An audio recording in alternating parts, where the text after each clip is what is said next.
everybody, welcome back to the channel and welcome back to another video. In today's episode we're talking about the Rolex GMT Master 2 Pepsi, red and blue color, the color of Pepsi, I don't know. Well anyways, in the normal world, whenever you say the word Pepsi, probably most people think of the drink.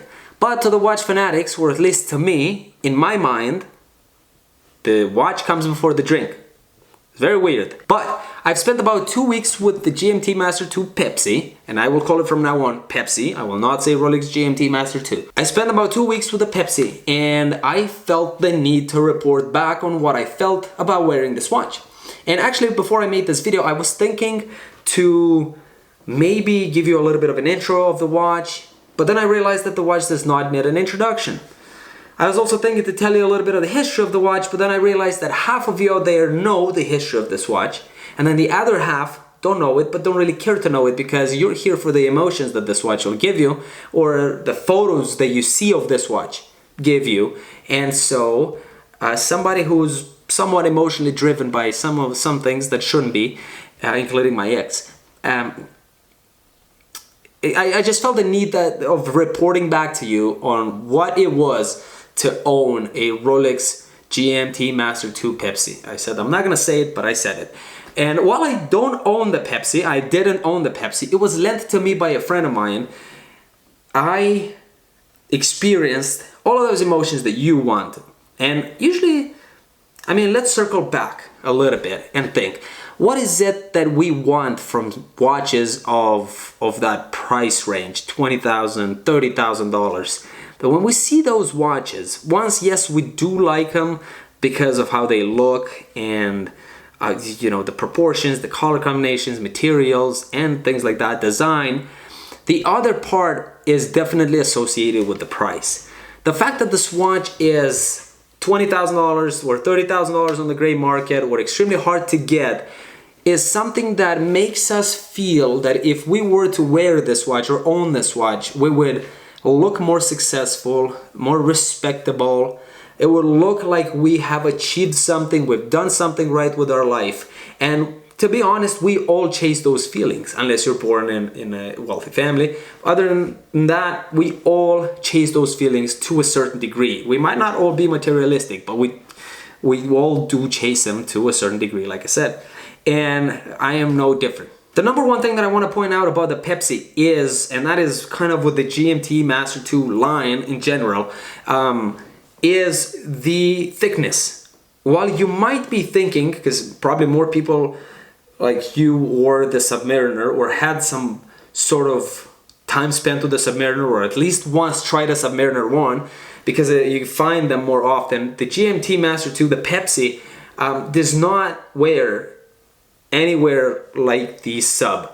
And I want you guys to know that because I've seen photos of both. I used to have friends, or I used to wear a lot of the Submariner line, and the GMT Master 2 is completely different. It wears a lot smaller, or maybe it's simply because it's thinner. It does not have a bubble back case, and I personally hate the spice thick watches, and the Pepsi just wears absolutely stunning. It just hugs your wrist. It just becomes one with your wrist, and there's no gaps. It is phenomenal. The second thing that I want to point out about the watch is the Jubilee bracelet. It is the elephant in the room, I guess, but if you have the chance to buy one, make sure you go with the Jubilee bracelet. The Oyster bracelet is fine. It's fine for other watches. It's fine for a Sub. It's fine for a Datejust, perhaps. Not in my opinion, but it is not. It just, if you get a Pepsi, get it on a Jubilee bracelet. It is the bracelet. The shine, the busyness, the way it complements the watch, the red and blue, it is outside of this world.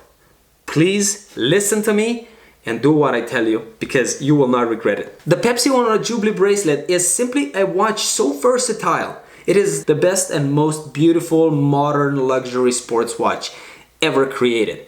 It looks like this watch belongs to your dad and he gifted it to you. It looks like you're born into wealth. It also looks like you've worked extremely hard to afford this watch, and that also is amazing. And so it just works. It also works extremely well with pretty much any outfit you want to put on. If you want to wear a polo shirt and jeans, great. If you want to wear a beach shirt and shorts, even better. If you want to put on a suit, just that watch.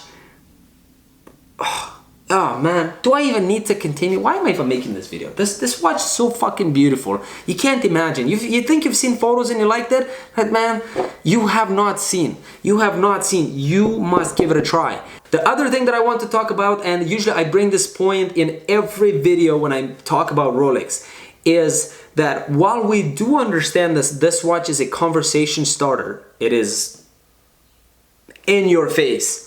We have to understand that it does not start conversations with only the nice people. It will start conversation with people that you wouldn't want to start conversation. This is such a popular watch and model that criminals know about it, that people that do bad things know about it, and people that will not care what they do to you or what happens to you in the process of stripping it off your wrist. And so I want you to really understand that life is not all sunshine. And while you think that getting this watch is going to be a big achievement and dream, you'll have to understand that when you get this watch, you can become a target. And please, just don't get a fake. This watch, as real as it was, it made me become a bullshitter, which in my opinion is a good thing to me, at least the way I live my life. I'm a pretty confident dude. I don't really need people's opinion. I can start a conversation with anybody. I don't take no crap from nobody. And so to me, bullshitting is a cool thing. I can do that. I can do that without even thinking. I'm pretty smart about it. Although I'm in the trades, I will say that I'm in the construction business, okay? It does make you become a bullshitter. And if you cannot bullshit people, it's gonna be hard, you know, it's gonna be hard. Do not get a fake, and if you get a real, make sure that it somewhat matches your lifestyle. Do you know what I mean? Like, it definitely did not match my lifestyle. I still drive a truck. I still, well, I guess I could have maybe looked like a pretty wealthy or like successful contractor or something. But that's not the point. That's not the point. You will have to get your talking game up there with this watch, and that's pretty simple. I really enjoy the connections that it opened some doors to. And so, is it worth buying it? Yes. Is it worth killing yourself for it? No. And what I wish for all of you guys is that you do, I wish that you all had friends like mine that will allow you to wear some of these watches, and then it will give you a clearer picture of whether you should get this watch or not. And I have it as a perfect example, Rolex Submariner Hulk. I thought it was a phenomenal watch. Photos, videos, everything I've seen, other people's wrists, amazing. Till I got the chance to spend the time with it, and no, I don't love this watch. If I was to go to a dealer without actually trying it on, I'm just seeing it in photos, order it, wait online for a year, then receive it, pay whatever much it costs, 20 grand or so, then take it home and just live with that disappointment. Yeah, I know I could flip it and make even more money and get my money's back. But then you're in a bad relationship with the dealer, and if you are local, like to that city where you bought it from, it just doesn't look too good. And then it kills your vibe too, because you've waited so long for it, you've spent your money, you've saved, the hunt was worth nothing. And so if you could take it off someone's wrist, but I politely ask to try it on, wear it, and see for yourself. Because while I do sell this watch right now to you, trying to, you know, maybe through my emotions you get to experience the same thing and think that yes, it's worth it. Like, try it for yourself. Don't get fooled by me or any photos of Google, and be smart about it. But the watch, 10 out of 10. Most beautiful Rolex ever made. Simple. And I have spent also time with the Daytona Panda, with the reverse Panda, and so those are even rarer watches to find. And yeah, the Pepsi was really a killer. Pepsi has impressed me, has left me with good memories, and if I'd have the money, I would buy it. Anyways, regardless, comment down below what you think of the watch. Comment down below if you have the watch, regret it, don't regret it. Hit the thumbs up button, subscribe to the channel, and I will catch you in the next video. Take care.